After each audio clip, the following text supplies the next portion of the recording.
Pananalisi kan sarong lalaki sa nagpapangadji na lola sa Naga Metropolitan Cathedral na hulikam. Uyan report. Solemne ang pagpapangadji kan lola na ini sa Logan Metropolitan Cathedral sa siyudad ni Naga. Pasado alas 11 nin aga kan Hunyo 24. May hiling sa likod kan lola ang sarong lalaking nakasulot nin asul na t-shirt nagaro nagpapangadji man. Aban-aban pa, nagtindog ang lalaki as sinaglakaw pasiring sa lola. Dumana kay ni Pigkua ang sling bag kan gurang as hindagos na nagluwas sa simbahan nagarumayo sa nang nangyari. Kan matapos magpangadji ang biktima, dumana kay ni Narisa na nawawaraanan sa iyang bag. May hiling man sa sarupang anggulo kan CCTV ang suspect na naglalakaw parayo sa simbahan sukbit ang hinabo na bag. Sa inisyal na investigasyon kan mga otoridad, laog kan nalalay na sling bag ang maniba-ibang ID kan biktima, sarong cellphone as in cash na maabot sa 1,000 piso.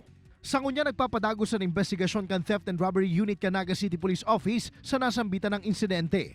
May mga follow-up kami ngayon and may suspect tayo dito sa tao na ito. So inaano lang natin yung maging malinaw lang yung CCTV. Mientras tanto, ikinamunduman kan Archdiocese of Cáceres ang nangyaring pananalisi sa laog mismo kan simbahan. Ang nakakamundong pangyayari sa sarong lola na nagmamaot lang kutang magsimba alagad naging biktima nin sarong mandatang kaisipan kan sarong lalaki na nakasalisi nga ni katong bag niya.